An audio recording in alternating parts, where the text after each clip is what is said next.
Welcome, everyone. Good morning, good afternoon, good evening, depending on what part of the world you're in. Welcome to the 291st monthly dispute resolution roundtable that's co-sponsored by the Association for Conflict Resolution of Greater New York and the CUNY Dispute Resolution Center at John Jay College of Criminal Justice. Each month, these roundtables are put together by a wonderful group of colleagues, including Matthew Latimer, Nikki Borofsky, Sherston Pugh, and Chloe Choi. These sessions are recorded and they are posted on YouTube. Nikki, if you could put that in the chat for those of you who would like to see the recordings since April 2020. Prior to April 2020, we met in person at John Jay College. Since April 2020, we've been meeting online. For those of you who are interested and in the New York City area, next month, we will hold a monthly breakfast, as we did in the past, in person at John Jay College. Again, coffee and bagels from 8 to 8:30. And at 8:30, we will convene. The speaker will be Robert Bergman, who is currently in Scottsdale, Arizona, will be joining us in person to talk about AI and mediation, how it can assist us, how it can augment the process. So it will be a cutting edge kind of conversation around the use of technology in our process. This morning, I am so delighted that Frank Dukes is with us. I've known Frank forever.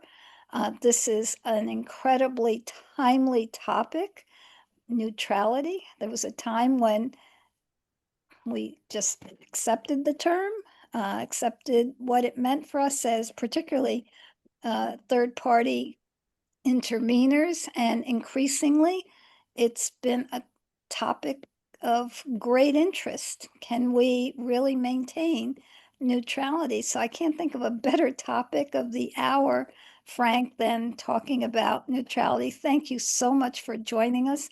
And now I'm going to turn it over to Nikki, who will more formally introduce Frank to all of us. Take it away, Nikki. Thank you, Maria. And thank you to everybody for joining us. And welcome again to our 291st Roundtable Breakfast. There aren't very many roundtables that can boast that number. So whether it's your first breakfast or your 100th, thank you very much for coming together, gathering across time zones, across disciplines to wrestle with the questions that define our practice, our principles, and our purpose. Today's question really cuts to the heart of who we are as conflict resolvers, especially in times of moral urgency. We ask ourselves, what are the limits of neutrality? Our speaker, Frank Dukes, has spent 3 decades navigating this tension, not from just an academic distance, but in the messy, consequential work of real-world mediation. As a mediator and facilitator with the University of Virginia's Institute for Engagement and Negotiation, Frank has guided communities through some of their most challenging moments: environmental disasters, racial reckonings, and the complex world and work of historical justice and injustice. Frank's career reads like a masterclass in applied conflict resolution. He has mediated community responses to the 2014 Duke Energy coal ash disaster. He founded University and Community Action for Racial Equity, UCARE, to confront UVA's legacy of slavery and white supremacy. He has helped to design the memorial to enslaved laborers that now stands on UVA's grounds, a process requiring delicate navigation between memory, truth, and healing. Very remarkably, he has served as lead mediator in the groundbreaking negotiations at James Madison's Montpelier, where descendants of enslaved people achieved equal representation on the board of directors. This is a rare instance of a mediated process actually producing structural change towards justice. His work has earned recognition from the ACR Sharon M. Pickett Award for Environmental Conflict Resolution, and the John C. Casteen III Diversity, Equity, and Inclusion Award. I know, dangerous words these days. And currently, he chairs the board of Not in Our Town, an anti-hate organization that helps communities respond to bias and division. The question that Frank will be discussing with us today isn't theoretical.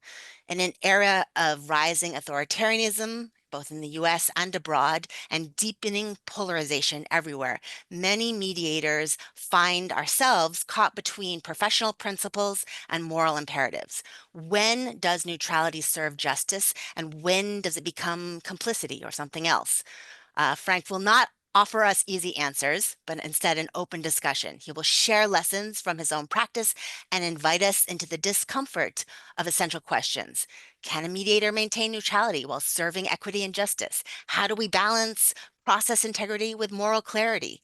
What does it mean to bridge barriers when some barriers protect very fundamental rights? We're not just in a philosophy class here. This is the daily reality of practitioners who work in communities that grapple with hate, trauma, and threats to democratic norms. Frank brings both expertise and wisdom to this difficult conversation, and will highlight engagement over comfort and complexity over certainty. His reflections promise to challenge our assumptions and deepen our understanding. Please join me in giving a very warm welcome to Frank Dukes. Frank, the floor is yours. Unmute myself. You could just continue, Nikki. I think you got it. I think you've hit the highlights, of the questions that we're facing. I have to say, I'm bringing a huge amount of humility to this question also, and recognizing that there's so many people who are doing different types of practice, right? So, those that are practicing family mediation, which I've done in the past, may have little or no change that they are seeing. Those like me who are primarily working in the public arena are certainly seeing lots of changes. Those who are associated with universities find their own universities often being threatened with forced changes on them that they don't necessarily want to have. So I want to ask everybody to extend grace to everybody who's here. Not everybody, I'm offering some thoughts, and I don't expect everybody either to have the same experiences as I or to believe the same way that I do. And I hope that we can welcome the diversity of thought, and I hope we can make it a conversation. I do have some presentation that I'm going to be doing. But first, I want to say first, hi, Maria, of course, Ramona, Harry, Larry, Sharon, other people. I may be missing some of the people that I know. So there are a lot of people who could be leading this conversation, including some of the people that I don't, haven't mentioned here as well. And let me also welcome. So, buenos dias, bonjour, guten tag, assalamu alaikum, especially on this day. And if we have anybody from Luxembourg, moyen. Um, and moyem can be used at any time of the day. And I'll probably talk about my mother at some point, who is from Luxembourg, and I actually have Luxembourg and American citizenship. So I'm going to share my screen and tell you what we're going to be doing. So let me see. Okay, and then share the portion. And it's not showing there, but it should be showing there. There we go. Oh, Looks good. and yeah, and I'm asking Nikki and others to, if there are comments or questions in the chat, to be able to let me know about those. I would love this to be interactive. I would love to have had small groups. I know we can't do that, right? So questions, comments, very much welcome. And limits, yeah, mediator's dilemma really is a dilemma, limits and neutrality. So what I'm going to do, there we go. So you've already heard enough about me, but a little bit more just to give you some sort of basis for where I'm coming from. And then we've got some polls. Not a lot, but just sort of what do you think? And particularly focused around this moment in history. And then my own very brief and totally incomplete recognizing history neutrality, but just looking at the ways that neutrality has been discussed over the past few decades in the United States in particular, I think might be helpful for that. And then this question for me, can advocacy and third-party roles coexist? And then for those of us that are in primarily third-party roles, or those who aspire to that, or those who are working part-time in that, can you actually continue to do that while you are serving, let's say, as an advocate for whatever type that might mean, and then opening it up for, a wider discussion. So let me, yeah, there we go. So that's me. It's actually me in far Southwest Virginia, a project I helped start, initiated when I was seeing a lot of mountaintop mining. And if anybody, I know we got a few people either from or adjacent to Appalachia who are in the room right now. And this was at a meeting of what became the Clinch River Valley Initiative, which was and is, it continued. I worked on it for 10 years and now they are their own nonprofit, but was an effort to make, to bring people together to find common cause around what is the future of our community. And as coal is declining, so not an anti-coal stance, but as coal is declining and the importance of coal is declining, what can we do to keep our next biggest export from continuing? And their next biggest export is their youth and youth who are educated. So, and how can we do so in a way that enhances our cultural and our natural heritage at the same time? Um, I started off college at the U.S. Air Force Academy, thinking that maybe what I wanted to do. Left after 2 years. I actually drove a truck, saved my money, drove a truck for a year, worked in a gas station and car wash before returning to the University of Virginia. You see the piano there. I majored in music there. And I worked for 10 years, actually. I met a piano tuner and piano restorer. And while I was figuring out what to do with my life, I actually spent 10 years restoring pianos, working on pianos, and then discovered conflict resolution and community mediation. I helped start our local community mediation center. And then that little image that you had there, George Mason University. Ramona, my very first class, 1985, Ramona was in that class and was one of the goddesses of conflict resolution in my eyes. These people that were a year ahead of me, and I felt like they knew so much more than I did. So, and then in 1990, started working for what was then the Institute for Environmental Negotiation. We changed our name a couple years ago, that some people thought we were an advocacy group. So the Institute for Engagement and Negotiation at the University of Virginia. And we frame our work as building knowledge, building capacity, and building solutions. So some writing I've done with colleagues, Reaching for Higher Ground. You see the Clinch River Valley Initiative. Africa Town, I don't know if people have seen the movie that the Obama production company did about them, working with them, Appalachia, health equity, tobacco dialogue, bringing together health advocates and tobacco farmers. So a lot of work. My primary identity, even though I am in academia, my primary identity is a mediator. That is, and one way of thinking about that is when that identity is challenged, what really gets a rise out of you. So I am and continue to identify primarily as a mediator. So I'm going to ask Nikki to do the polls. We're going to do one poll at a time. And so that first poll really has to do with a description of your work. So Nikki, can you make that happen? Do I need to stop sharing or? No, it should launch for everybody. If you're having issues with the poll, I see some people are already responding. And if you can't see the poll or you're on your phone or having some sort of issue, feel free to pop your reply into the chat. The question is, I'm fine with being described as a neutral in quotes when referring to my third party work. And the choices are 1, yes, I use that term. 2, I don't use it, but I'm okay with it. And 3 is I prefer not. So hopefully we've got some fast and furious responses coming in. And in a couple of seconds, I'll end the poll and then we can share it with everybody to see. Kind of interesting. Yeah, the number one was way out in front, dropping back a little bit, but still leading by quite a bit. Mhm. We might be at a completion point. There's Okay. almost round numbers. And these are the results, so everybody will be able to see them. Yeah. So kind of what I would have expected, not knowing, the group, but very common. People use that term, don't use it, but maybe they're doing something different, but they're okay with it. And then a few people prefer not. I'm curious whether if can people unmute themselves, and if anybody be willing to say why you prefer not to use that language or put it in the chat. Let's see.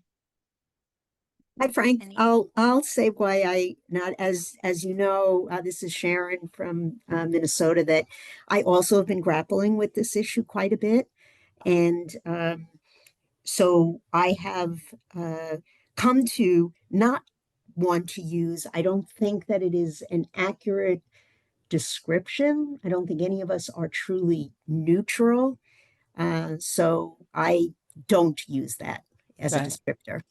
Okay, so not accurate for that.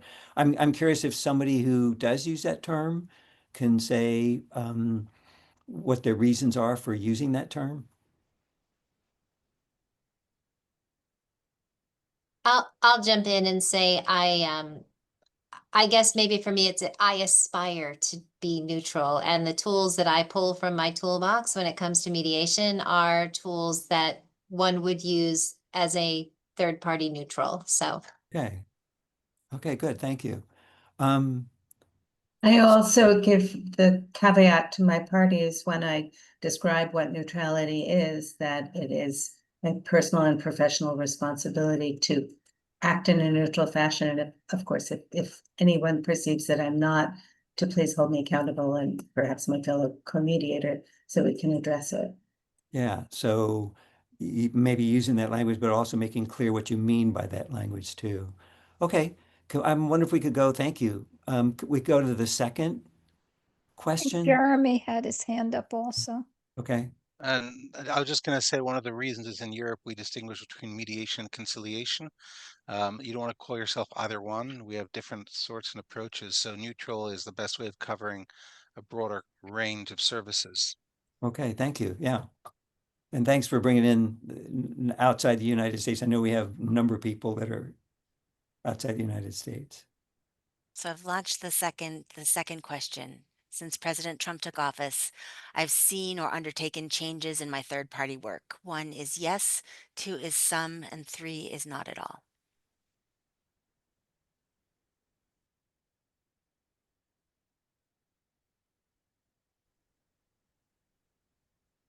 And just so everybody's clear, I did set the rules for these polls to be completely anonymous. So, you're free to share, but the system will not be tracking Yeah. through your login who is responding what to which answers, to which polls.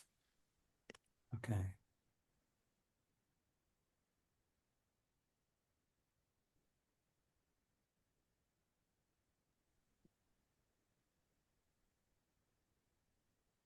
Well, that's interesting also. Somewhat more than I expected. Um, See. while we're finishing that, I'm wondering if someone who said yes might be willing to describe what sort of changes and why. I'm not don't want to put anybody on the spot. You don't have to answer, but I am curious. Hey, Frank, Tim Hedin, and my work supporting ombuds around the world has been challenged by the way in which, at least in the US federal government, ombuds offices are treated, and respect for pledges of confidentiality are sometimes being challenged. And so it's very much changed the way that I do my work. Thank you. Thanks, Tim, and great to see you. Well, I'm not actually seeing you, but great to hear that you're on. Um, somebody else also who has seen or undertaken changes in your third-party work. Anybody else?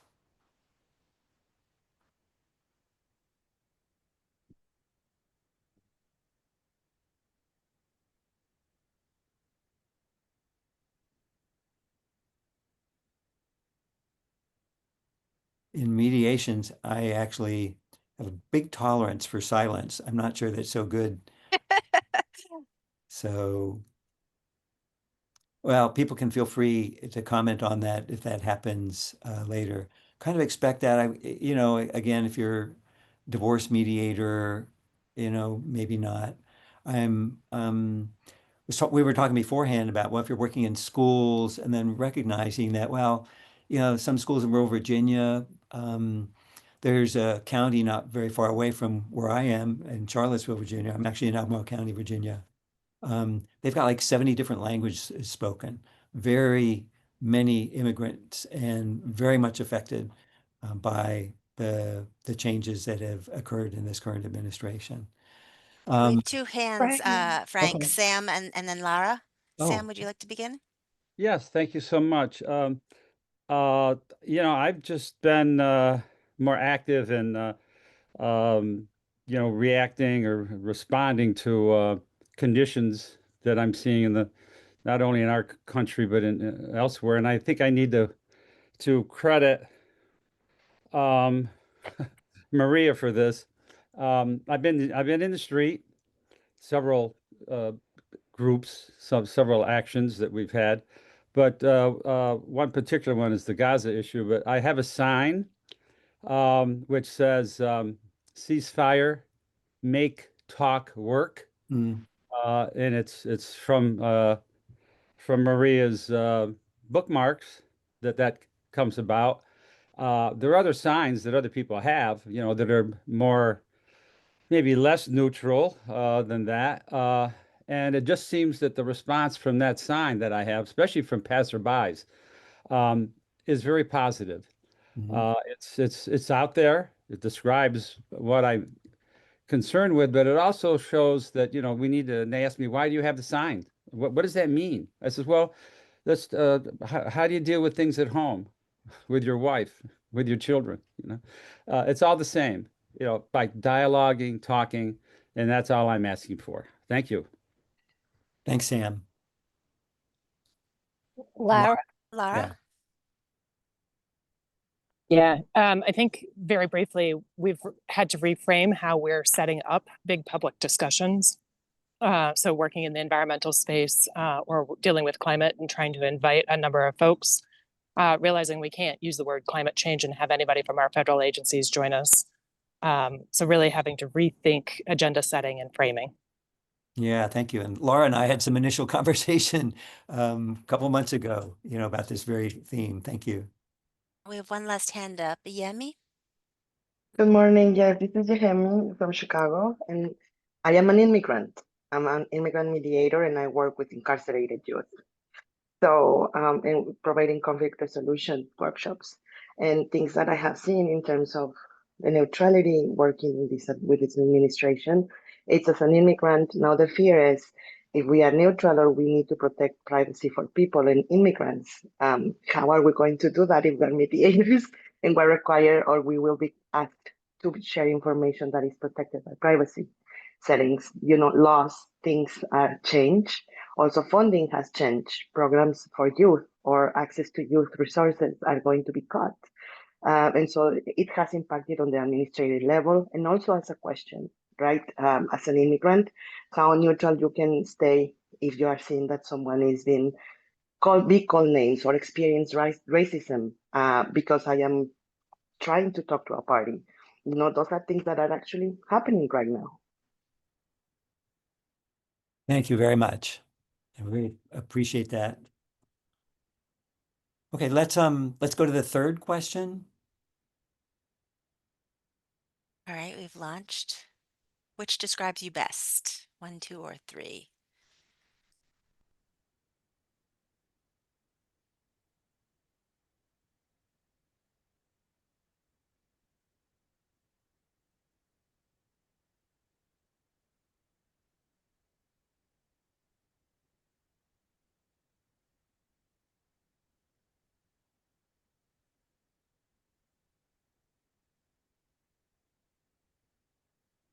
And we've already got reactions that are none of the above. Great question.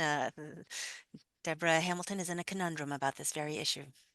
Yeah, and We that's did. one one reason why I said which describes you best, understanding that not everybody's going to fit within, any of those categories. Yes, and I did limit to one response only to enforce that forced choice.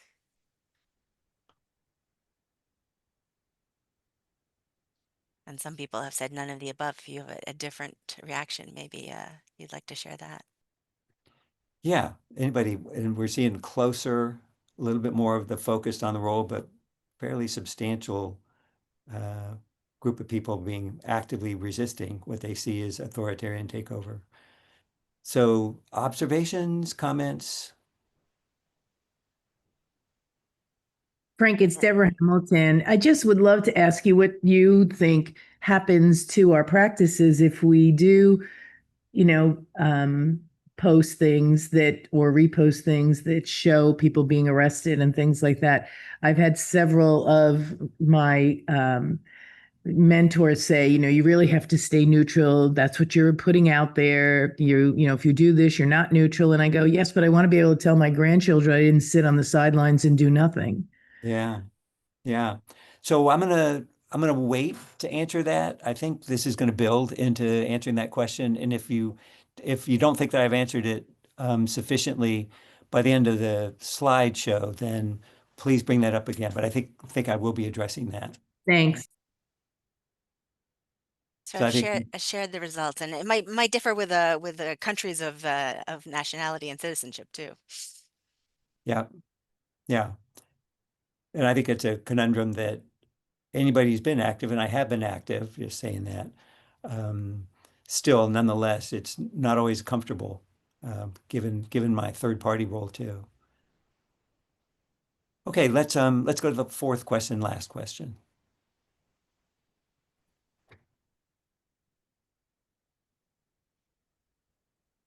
Okay, the last question has been launched. Which is really addressing, yeah, that last question.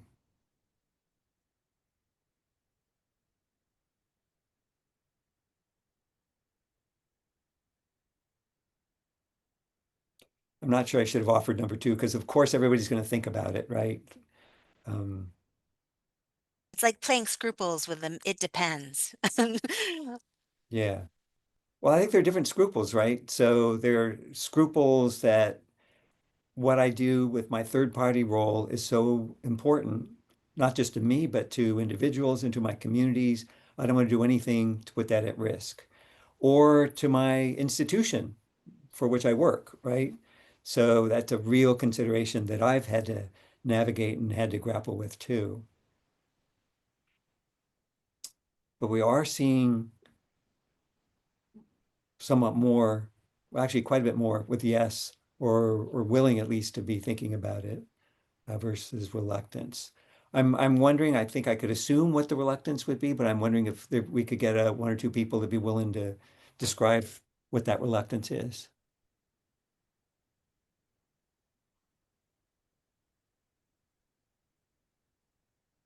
Well, hi, Randy here with the City of Philadelphia.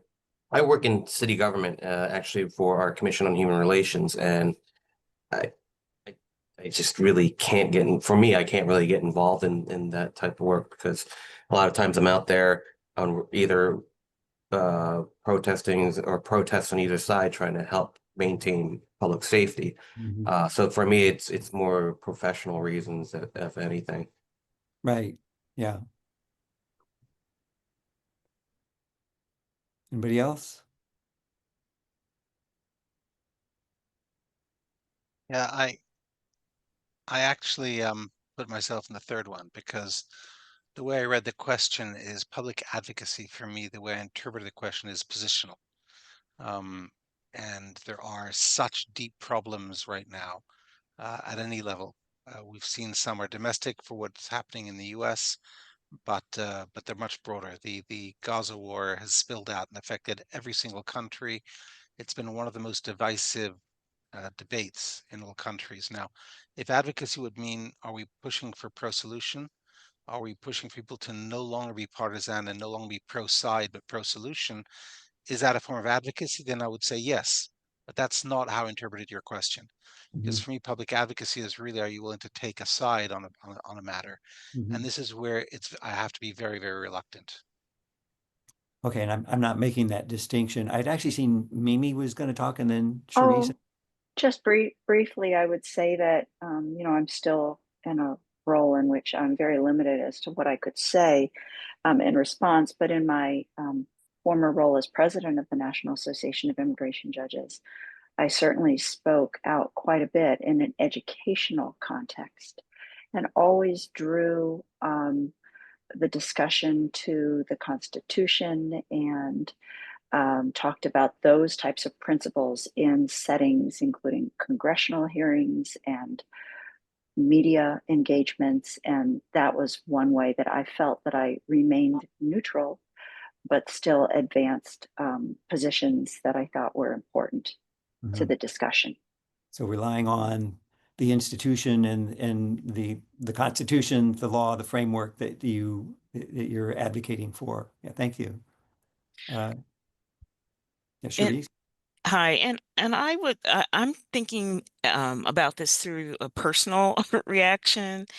And I remember this year, the beginning of the year, you know, I live near Springfield, Ohio, and so and I'm a African American, and so this really real threat of like getting snatched up and harmed and taken away is something that's always with me. And so the role of being a community mediator, certainly, within local government, that's an aspect in my thinking about things, but I just really personalized. There's a lot of fear that I had to work through this year. And so I just wanted to bring in that kind of personal element. Like when I walk outside my house, I'm in danger of harm because of the color of my skin.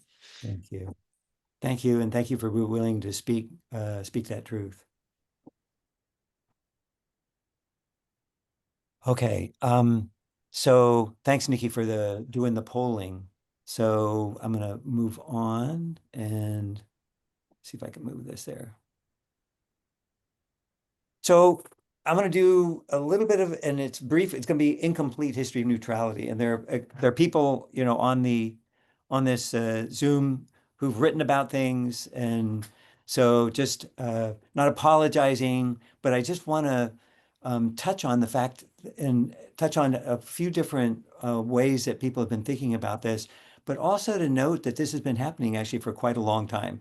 People questioning the idea of neutrality. I know Maria and I were talking about, so I got trained in 1984, 85, something like that, community mediator, and it was just sort of given, neutral. But there were people that were actually were questioning that. So I don't know if people have read Gerald Auerbach's book, Justice Without Law, subtitle I'm trying to see my screen.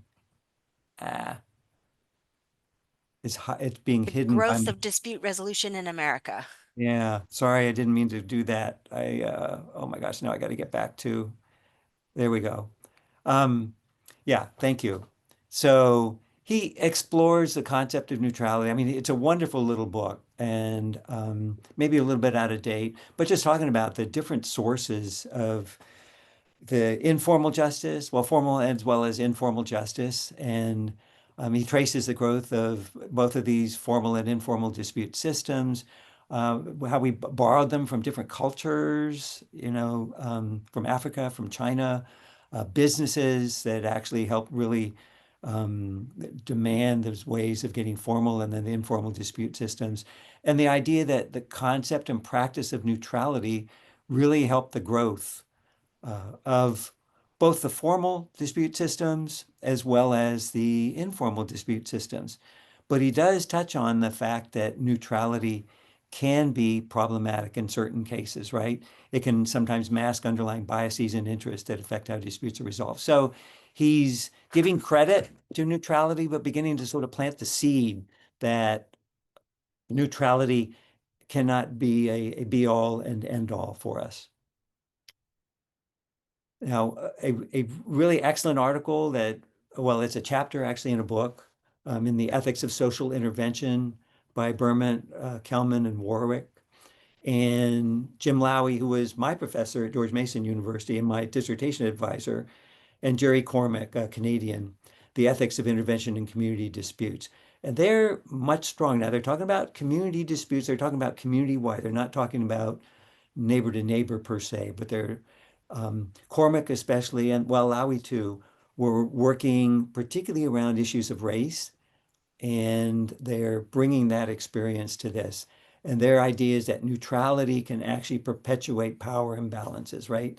So this presumption of neutrality or adopting this mantle of neutrality can be problematic. And it can also be a way for people to avoid having to act in the face of injustice or failing to challenge unjust systems. So they're not throwing out that third party role. Both of them were very active mediators as well as thinkers.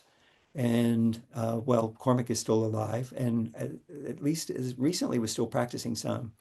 But ethical intervention then means balancing that impartiality and particularly paying attention, what are the needs of vulnerable populations? So what Cherise Hairston was just talking about, that there are different populations have different needs, and we need to take that into account, even as we may not be taking a stance on a particular issue. One thing that Jim Lowy practiced, and I don't think he ever wrote it. Well, he did write it, but was this idea of that there are different types of advocates and that there are advocates for parties. So an attorney who's representing a party may be the most common example of that. And then there are advocates for particular solutions. We're all familiar with that.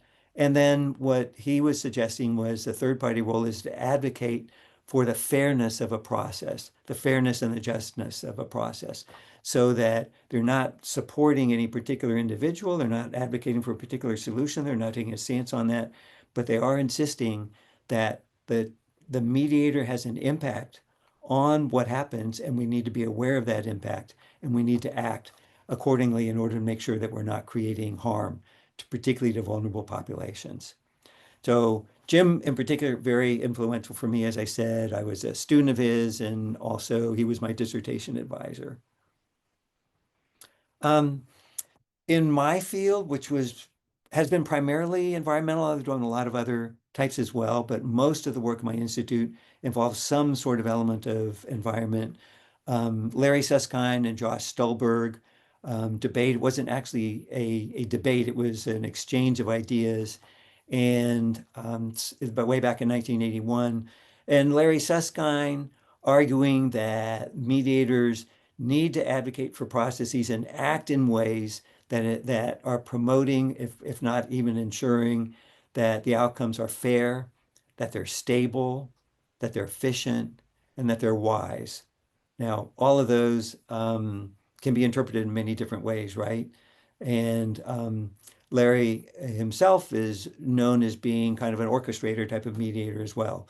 Josh Stolberg saying, nope, no such responsibility. As a matter of fact, if you end up being known or attempting to do this or being known for attempting to do this, you're going to reduce the potential that mediation and mediation as a field can actually undertake. And it's very interesting, the Bernie Mayer, who I'm going to talk about in just a little bit, in 2012 in Marquette Law Review, did an article about what we talk about when we talk about neutrality, a commentary on the Susskind-Stolberg debate. And I actually have these references, and after the discussion, I will put the references in for each of these individuals that I'm talking about. So Susskind and Stolberg actually revisited that debate, and as Bernie was saying, that they basically had kind of kept to the same insistence on the same views that they had. So turning to Sarah Cobb, and then she did some with Janet Rifkin, one article in particular, Practice and Paradox, Deconstructing Neutrality and Mediation. And again, that's an article that I will send. Basically arguing that neutrality is a myth. That is, we bring our biases to the table. that it is impossible to be fully neutral. And actually, not only that, but that most parties do not really believe that people can be neutral. And it can, in fact, be harmful if people see you as neutral because they might equate that as not caring, right? And that so mediators should embrace their roles as active participants in helping shape the process. Just acknowledge that that's the case. Be transparent about biases and assumptions. So being open about that while really, and then also striving to create that environment in which both parties are heard and respected. So they're not giving up that third party role, but they're saying we need to be aware of our own biases and we need to be transparent to the extent that we are aware of them. And that, again, joining more of the Lowy and Cormack idea that there are underlying issues that may be systemic issues that they can be identified. And even if it means sort of challenging the status quo. So, and Sarah's written quite a bit more, Janet Rifkin also writing some, but I was focused on Sarah in particular. As you might be able to tell, these are all people that influenced me when I was learning my practice, practicing my practice, and growing my practice. And then moving to what is still being done today. So Bernie Mayer, and I'm going to quote one book in particular that he wrote with Jacqueline Font Guzman, but thinking of just his sort of whole what do you call it? Whole catalog of work that he's been somebody who most people who pay attention to the literature would be very aware of challenging that history of neutrality.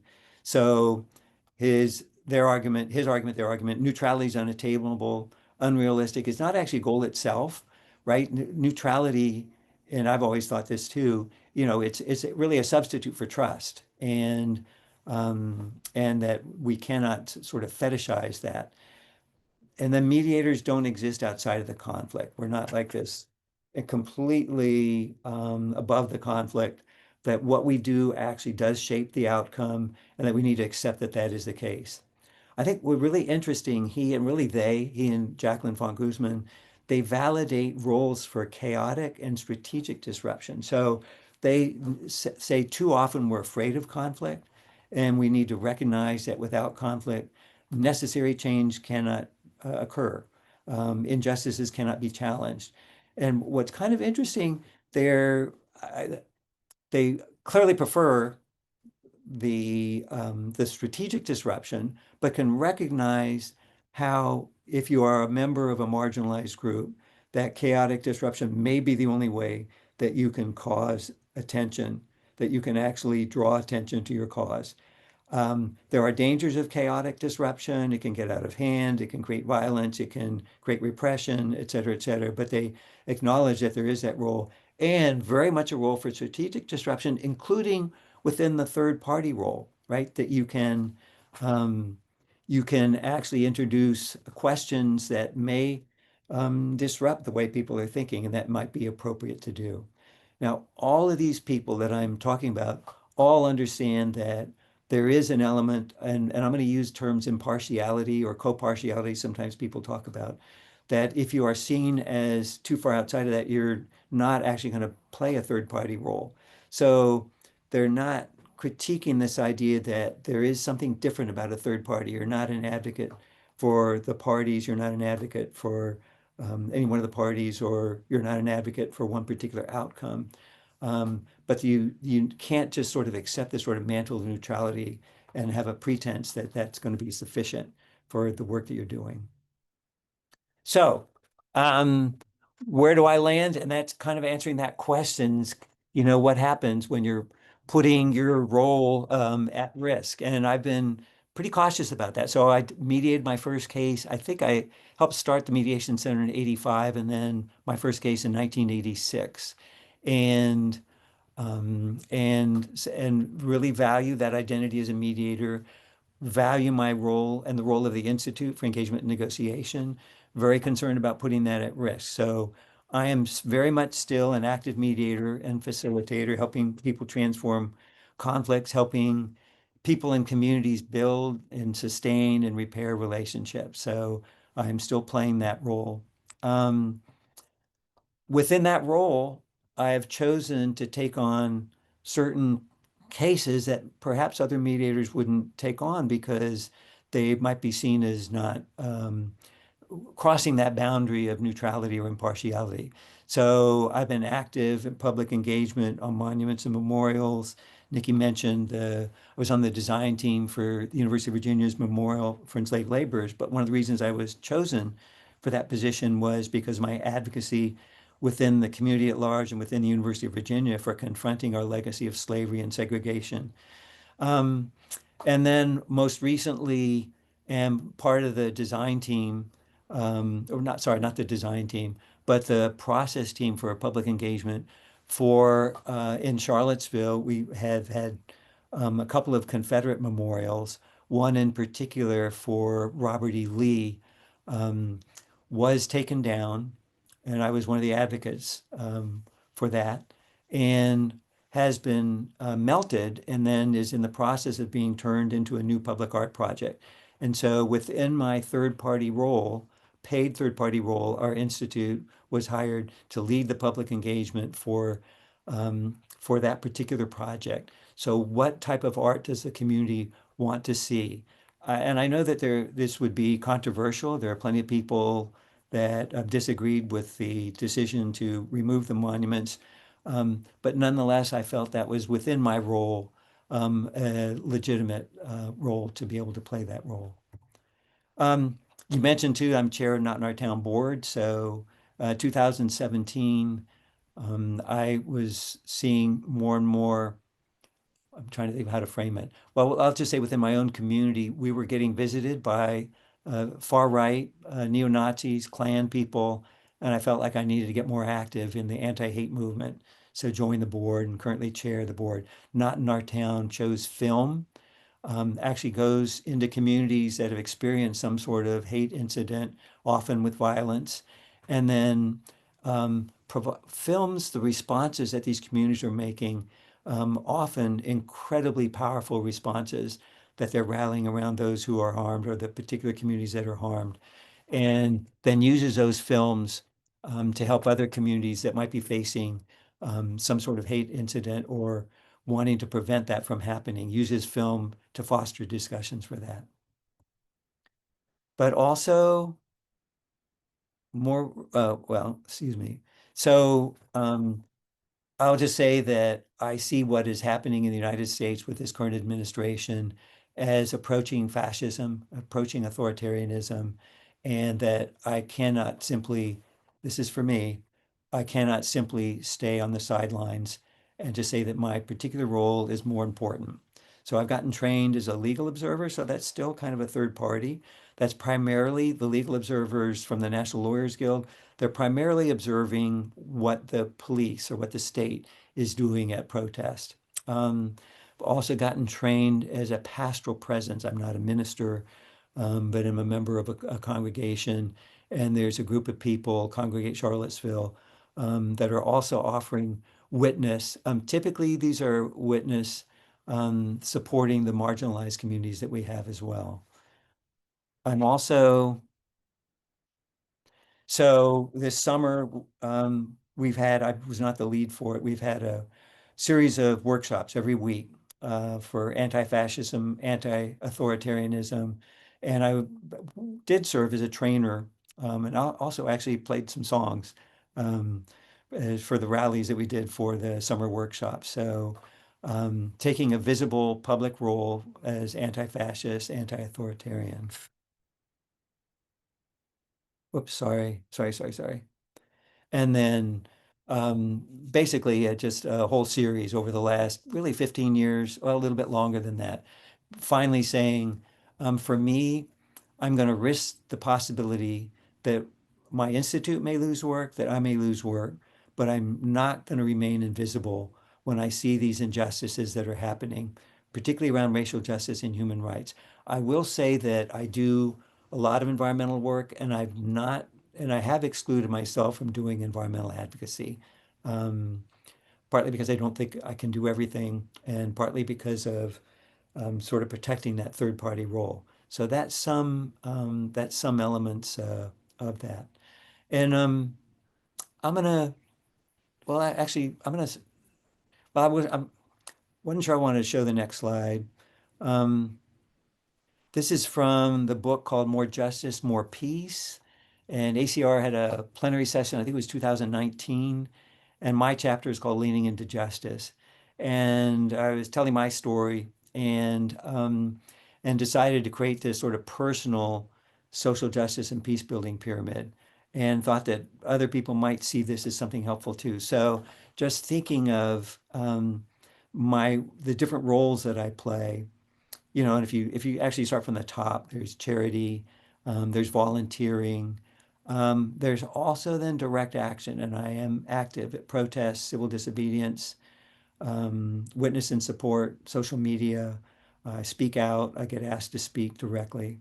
Um, Structural change, voting, lobbying, institution building, sometimes conflict transformation, but particularly around the building bridges, if you go down there, that's where I primarily see the mediation facilitation role.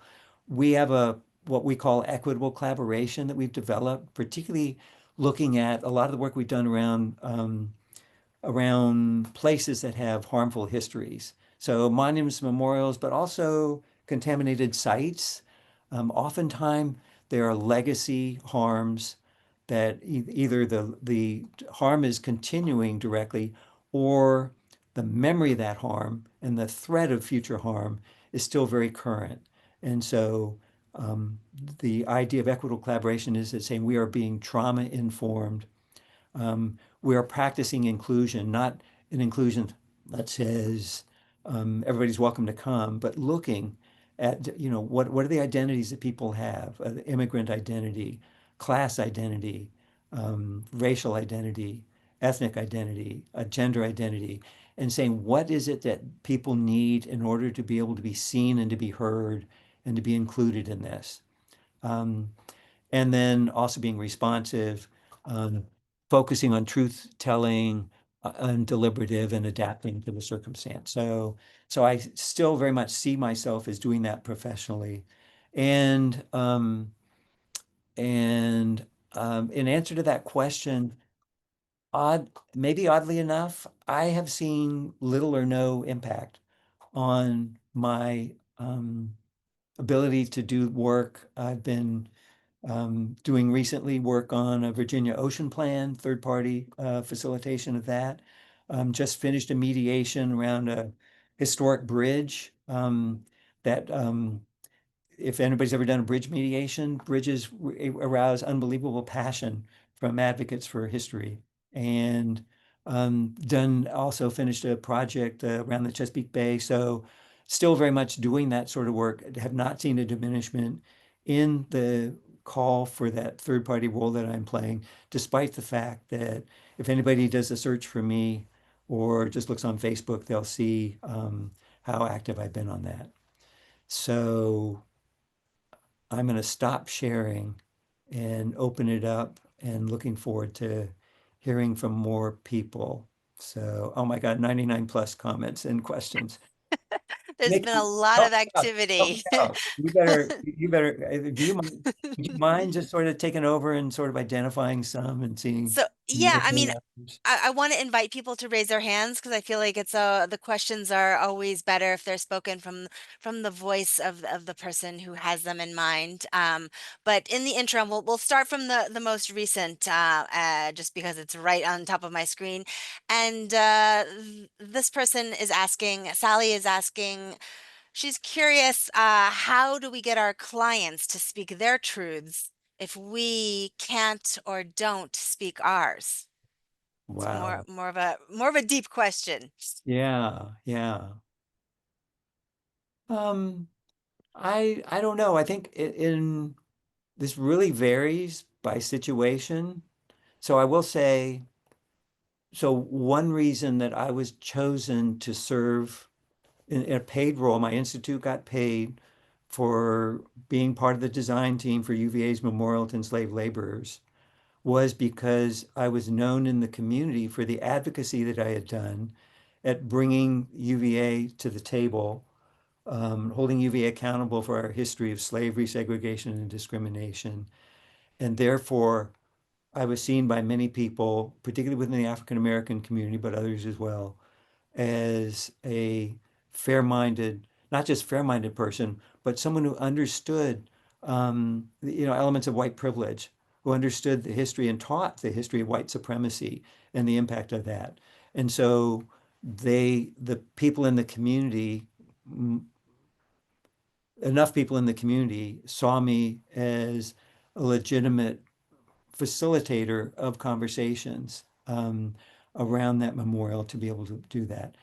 I don't think it's as important though for the bridge, the Hamilton Bridge in a rural county project. I don't think it's important for people to know what my history is, and I think I have to build the trust, and I think I did by being fair to everybody, by allowing for not just allowing, by insisting that everybody's voice gets to be heard. So doing what other people do, what many of you do, when someone's being interrupted, say, we need to hear from them. This is not part of what our agreements are. You'll get a chance. I want to make sure that you're going to be heard as well, but we really want to listen to everybody. So I don't know that it's necessary, but I get that question. In some arenas, it is. And actually, and I did see a question. Well, I'll share the slides. Yes, I'm going to make sure that you have the slides. And the slides do have the references in the chat, or not in the chat, in the notes that I have. So we'll be able to see that. And one of the notes I have is the title of an article that my co-mediator and I, Selena Cozart and I wrote. And it starts off, I don't want any of that neutrality. So that is a direct quote from a participant who was, I don't want to identify, I'll just say a member of the descendants of the enslaved communities at the Montpelier, James Madison's home. And, in this case, was asking for what would I do?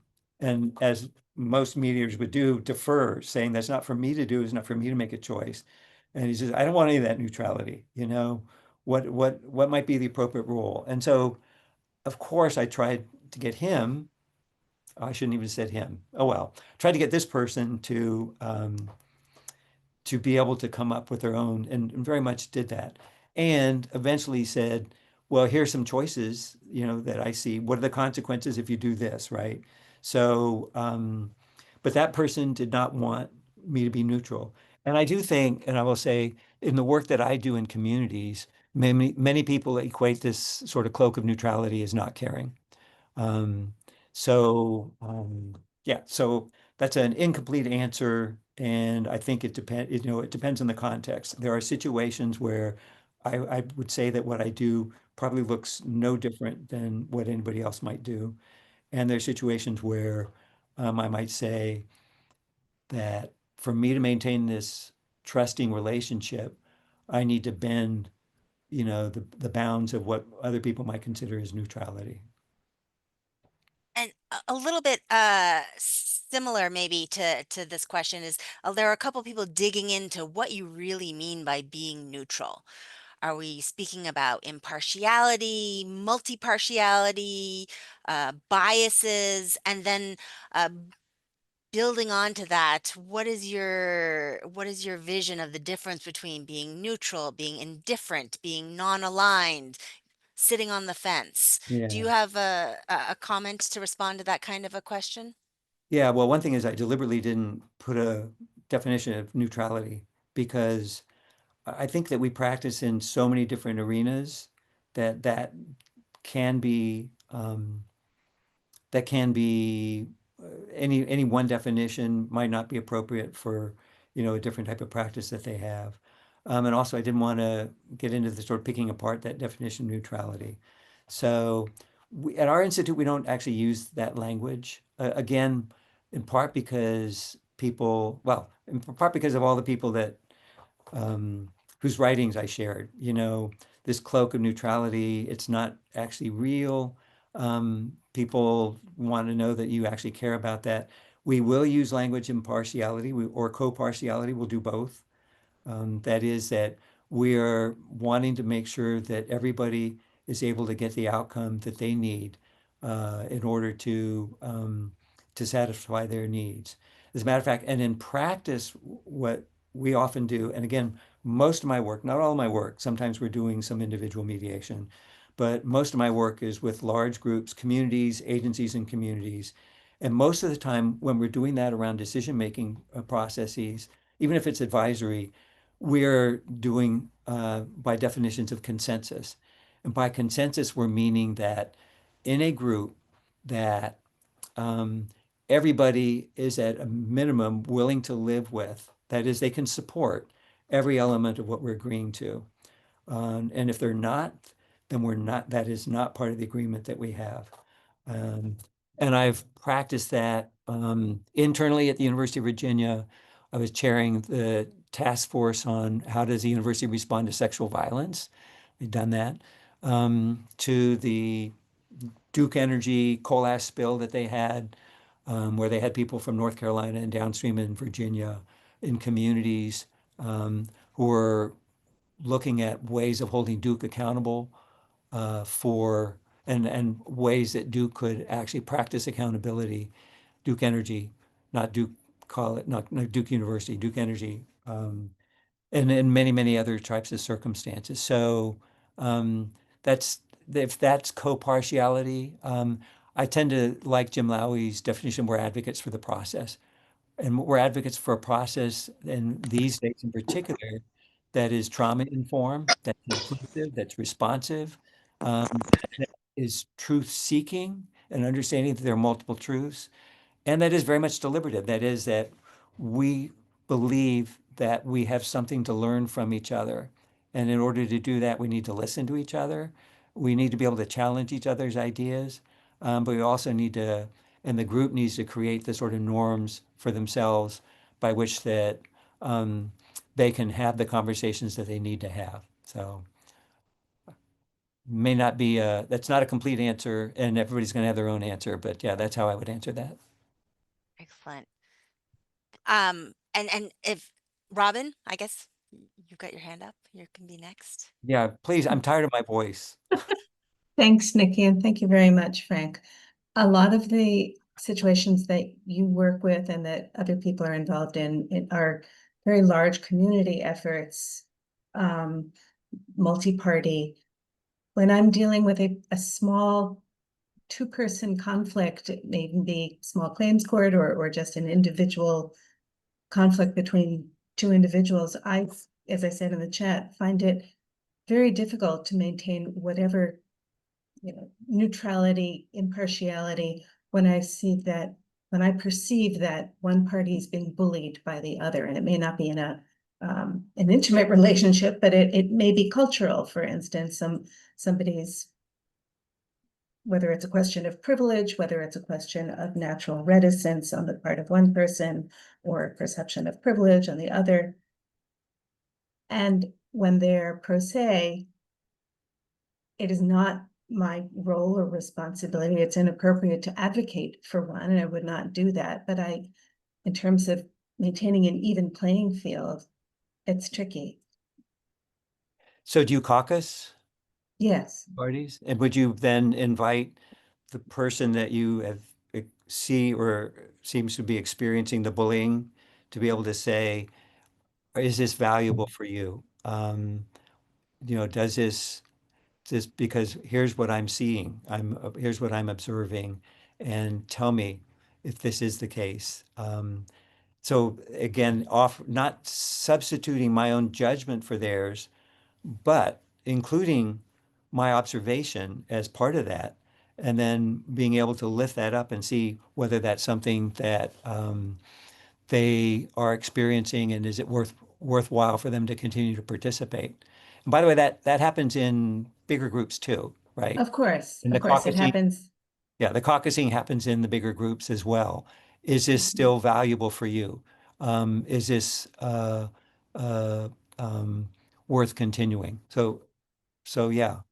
Oh, and in the example of posing that question, if the alternative is going to court and the person doesn't feel that they will get a fair shake in court, or they really, for whatever personal reason, they want to resolve this issue in mediation, asking the kinds of questions that you're suggesting have at times felt like going toward conflict coaching.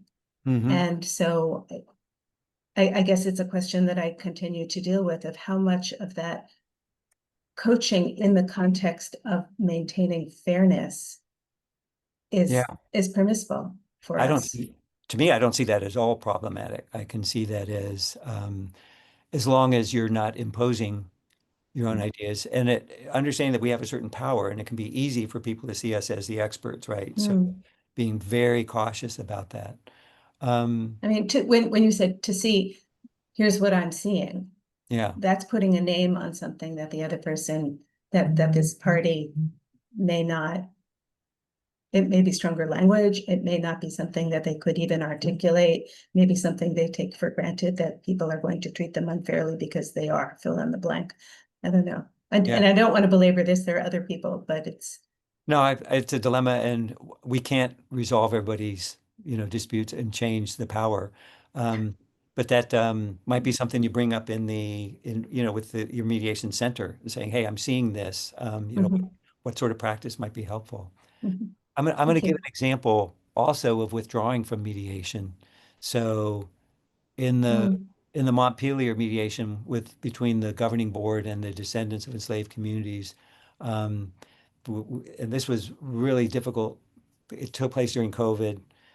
We only had one in-person meeting, so doing everything over this, it was a very intense conflict. It was right after George Floyd was murdered, and there was a lot of internal dynamics. Doing it on Zoom, a terrible way to handle that. But we did have one in-person meeting, and they did end up getting agreement. They did the board voted to give parity, meaning the nominations for the board, there would be equal numbers that would be nominated from the descendants would now be represented on the board. Um, and after several months, that had fallen apart.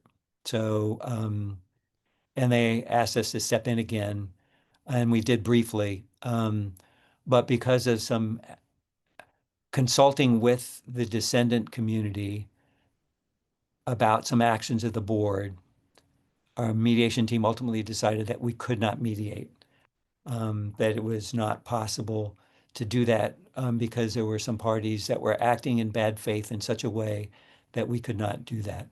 And so we did it. There was a mediated agreement, and then that fell apart. And then the advocacy work that the descendants did, then ultimately, actually, they now have a majority on the board. Although the agreement is, that they get to have half, but they've got a majority on the board. So, but that's where ultimately I said the actions and my co-mediator actions are. It's not possible for us to do a mediation. I'm sure other people have had those experiences. We've had other experiences where we've Mhm. stopped a mediation session because of that too. Thank you. Jeremy, you have your hand up. Yeah, and I just want to go back. Maybe it's sounding like a bit I'm playing devil's advocate, but I do think it's important that we clarify what we mean by neutrality from the participant's perspective, because I think that if we're not clear with it, they can be confused. So let me give you an example. If I'm appointed in a sexual harassment or a racial discrimination case as a mediator, but I'm male, white, Caucasian, and definitely above getting close to 60. Am I ever credible for some of the topics that have to come out? No matter what I think of myself, how enlightened I might be, or how understanding I might be of different perspectives, the fact is that I don't feel I really can be perceived as being neutral and impartial. And so then for me, the question becomes, how can we then design it in a way that is more acceptable? So co-mediation, other aspects to it. And again, it depends who's going to be in the room. If I'm going to have a mediation between, I don't know, the Anti-Jewish Defamation League and the Ku Klux Klan, then maybe some things are a lot more important than if we're having discussions within an Orthodox and a Reformed Jewish community. It's a very different approach to some of these things. So I do think we need to be clear about this. I think neurobiologically we can never be emotionally neutral.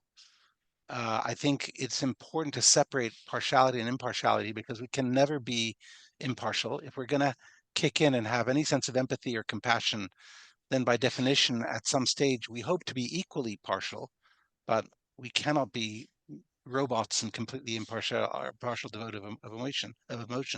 So for me, I think it's really important to explain what we mean by neutrality of process. And even the question of do you caucus, do you not caucus? Do you Zoom, do you not use Zoom?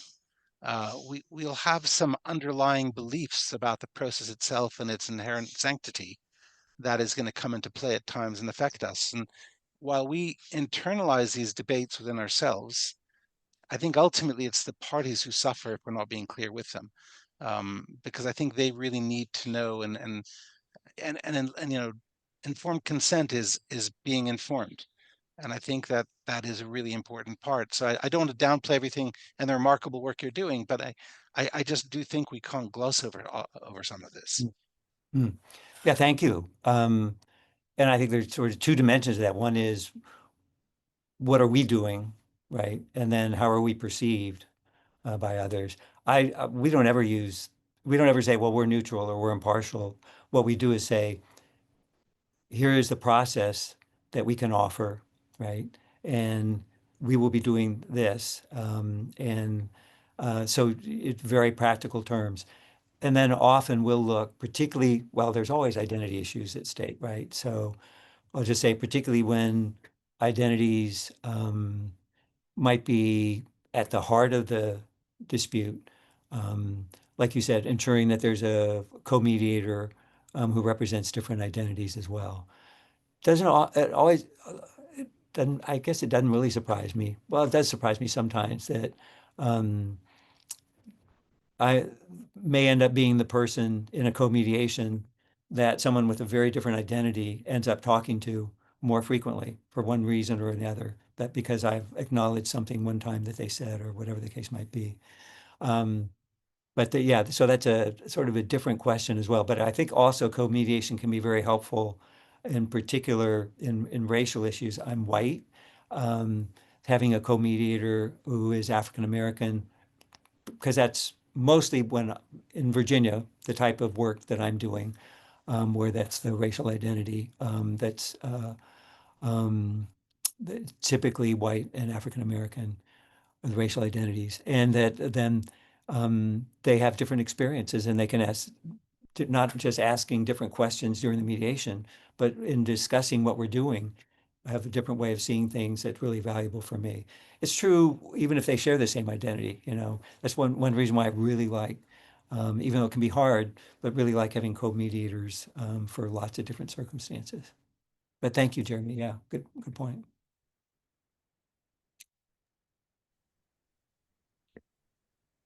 There was another kind of theme I thought running through some of the questions, and I thought that you might be able to respond to since you've been so involved in so many historic conflicts with lots of different parties involved.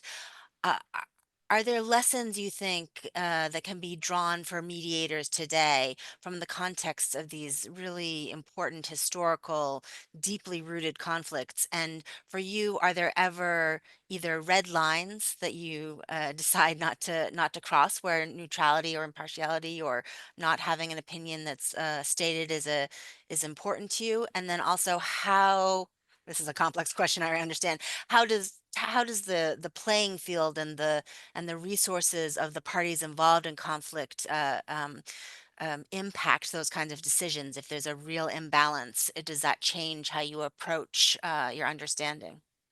Wow. I think it might be too big a question for me to bite all at once.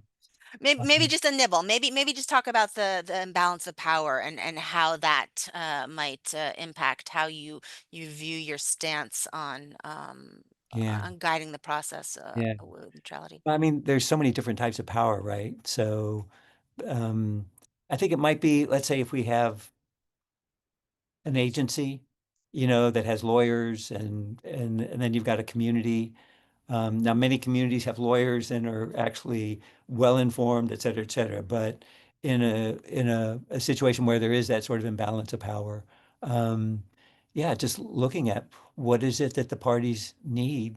What is it that's going to be helpful for them? And how do we, I think almost every conflict, I won't say everyone, but almost every conflict can benefit from improved communication and understanding. And so, what are the ways that that can happen? And what are the ways that that can happen so that people do not see themselves diminished in some way, right? But see themselves recognized, whatever their position, whatever, place that they have in that. And then being very clear about that, that's a goal for us to be able to do that. And I think that I don't think I'm particularly there are a lot of facilitators that are really good at balancing lots of different things and recording and everything. I think the main thing I'm good at when I'm working, I'm not always good in my real life, the rest of my life, but is really listening and validating. And, I've had some experiences that just really stayed with me. I tell the story of a dispute with uh, two municipalities that were operating a landfill. Um, and neighbors that were claiming harm from that landfill. Um, and the organizing against it um, and that one of them was claiming, well, I'll just say I got a call late in a Friday night when I was with my son. I didn't want to take the call. We were watching TV, but I took it. And one of the neighbors, because I've been asked to do some intermediary work, started talking to me and then talked about the fact that the cattle were being killed. And this is in a rural area. And, went on with a sort of litany. And this was the person that was kind of the leader of the opposition and was seen by the municipalities just as hardcore. He was an engineer, loud opponent, et cetera, et cetera. And after he shared, I just said, "Wow, this must be really hard for you." And I wasn't agreeing with him. I wasn't saying you're right, or, they were wrong. I was just validating what he said. And the guy started crying. And he said, "Nobody has ever acknowledged that." So this person wanted that acknowledgement and just, didn't get that acknowledgement from that. So that's a form of power, acknowledging the legitimacy of someone, and trying to do that for everybody. And I don't claim success in always being able to do that, by any means, but maybe that's one way of doing that. I will give another example. I got asked to work in Africa Town. I mentioned that, Africa Town. Again, I don't know if people have seen, I think it's called Common Ground Productions, and it's called Descendant. I think the film won an Oscar.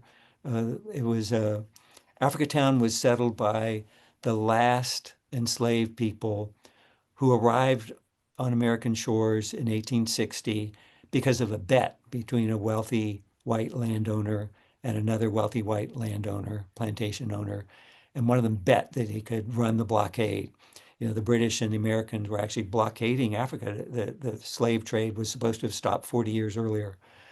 And so they did that successfully and burned the ship, brought the enslaved people there. But of course, as Civil War ended, or the Civil War began and then ended, and they were freed, and they stayed in that area, and their descendants are still there today. And was asked by the National Park Service to do some work with it, and because of the work I'd been doing on other historical harms that were done, and I recruited. Some people may know Justice and Sustainability Associates.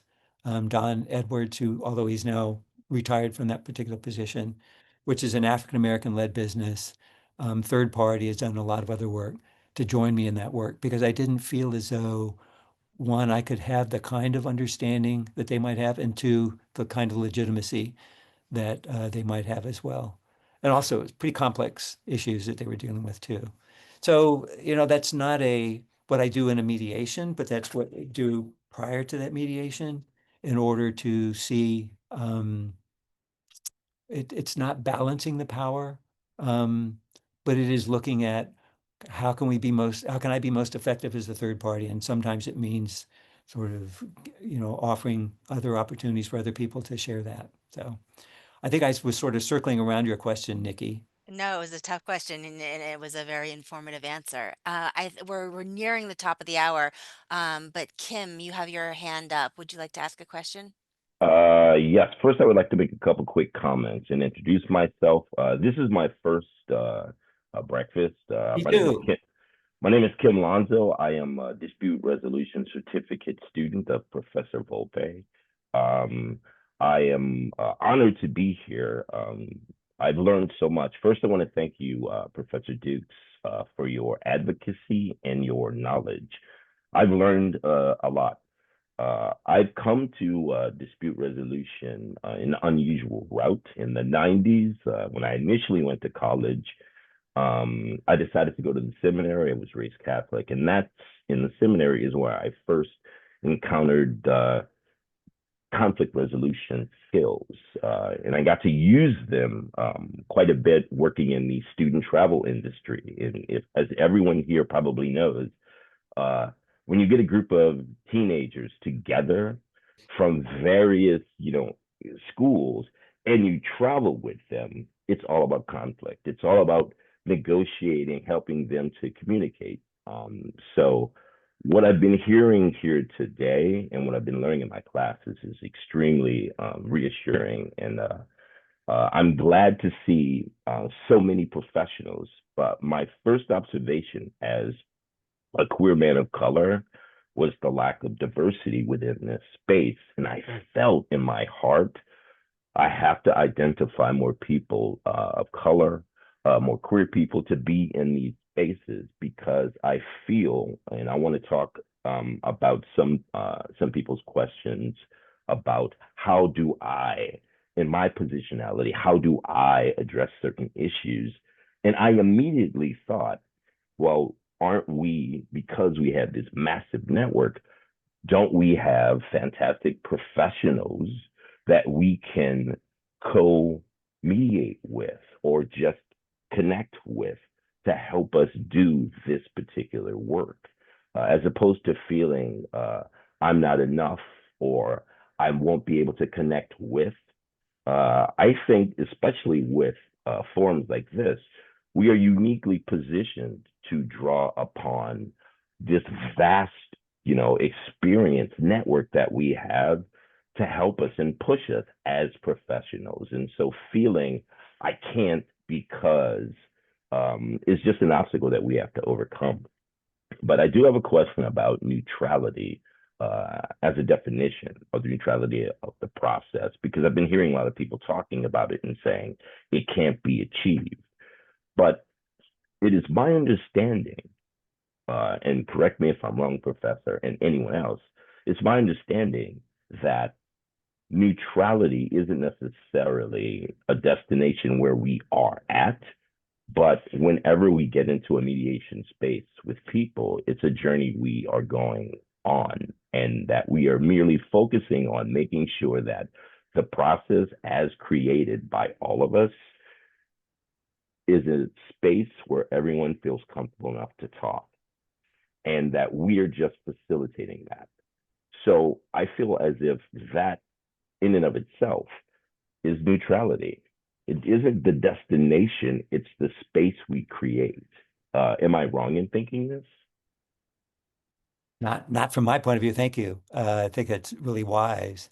And as you're speaking, I'm thinking really what I want to strive for is to be trustworthy, and therefore to generate trust. But in order to do that, I have to be trustworthy. So, and that really, I think, is what most people are saying when they say neutral, when they're using the term neutral, is to act and be trustworthy. So I think just adding on to that, Kim, but yeah, thank you. Everything you said really resonated with me. And I think creating that space, yeah, or actually, if possible, helping them create that space, if that's possible. And sometimes it's not. Sometimes they're just not capable of actually, doing that. But eventually having them see ownership of the space that they're working on as much as possible when it works well. Thank I you. think that, oh, thank you. I think that's great. And it really does come full circle to what we were talking about even in the session before about different pathways to becoming successful peace builders and conflict resolvers. And this notion of, one way around the question of neutrality might be having more than one mediator in the room who is going to necessarily just obviously represent that kind of multi-partiality that is, we're all human and we can't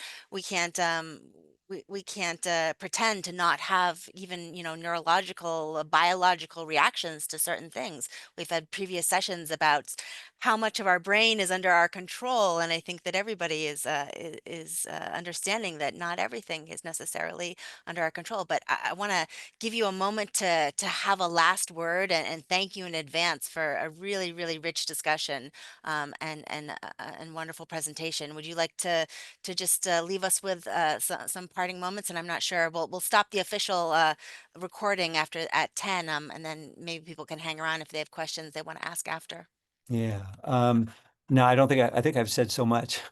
Other than that, it's just really important for us to do this. Thank you, Maria, and everybody else who's involved with this. I have sometimes wondered when I would always go to conferences and until COVID, hit, and then still do virtual conferences. And I just wonder, how do they do the practice if they're not engaging around these issues and not talking with others and not learning? It's a constant learning. I mean, like I said, I've been mediating since 1985. I'm still learning what you just talked about, Nikki, around people being able to regulate their behavior. There's so much now um, around trauma behavior and so forth that we're still learning about that. So I appreciate the opportunity to talk with you, but also to listen to you. And I will be staying on, hopefully just to listen for your chat afterwards. And I also I asked Maria if I can stay on the listserv. She put me on it, just so I can see some of the conversation. I just need to get it so it's in digest form. Because it's so interesting. So thank you all for being active and listeners and participants in this. Thank you. And that's a great plug to what we hope is building a continuing and growing and ongoing community here. If you're not on Maria's listserv, join. You can get it in digest, so it's not intrusive. It's just a summation at the end of the week. And it really does, I think, speak a little bit to Kim's point about, bringing in more diverse voices. And it is a great resource. I think it's over 4,000 individuals from over 25 countries, very inclusive, moderated with a lot of patience and skill by Maria and her colleagues. And it's an excellent resource that is supportive and informative and really helps to make these sessions even more interesting and follow up. And there is a digest form. You can email me offline or Maria to figure out how we can get that set up for you if you don't want to receive the tons of pings every day. But Maria, did you have any remarks to finish us up? Yeah, I want to echo everyone's incredible praise for your presentation, Frank. If you're looking at the chat there, everyone is really appreciative of all that you've done and shared with us this morning. Thank you, thank you, thank you so much. This field has really changed since 1985, but some of these issues remain part of our work, and there is so much more to do. Just as a point of information, the digest form of the listserv is at the end of every day, so that you would get it at midnight. You would get one email at midnight. I'd be happy to put anyone on the listserv who is not on it. This is the NYC-DR listserv that I started at the same time that I started the breakfast, so that we had an opportunity to meet in person, but also to stay connected electronically. Talking about our sessions next month, we will be meeting in person.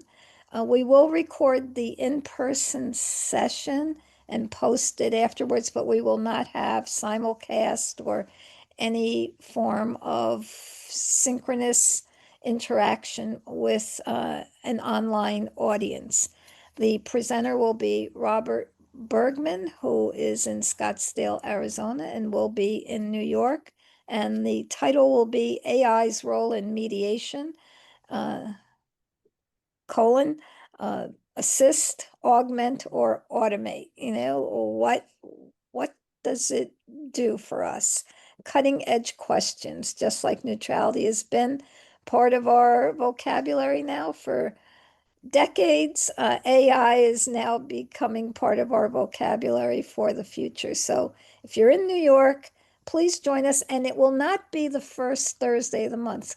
CUNY observes the Jewish holidays. So we will be meeting on October 9th, the second Thursday of October. And again, breakfast is from 8 to 8:30, and networking can go on during that time.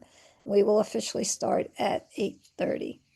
Thank you, Frank, and thank you everyone for coming. See you again next month for those of you who can join us in person. And then we'll see you again online in November. And John Lederach will be our presenter. So look forward to seeing you then. Thank you. I'm going to officially stop the recording now.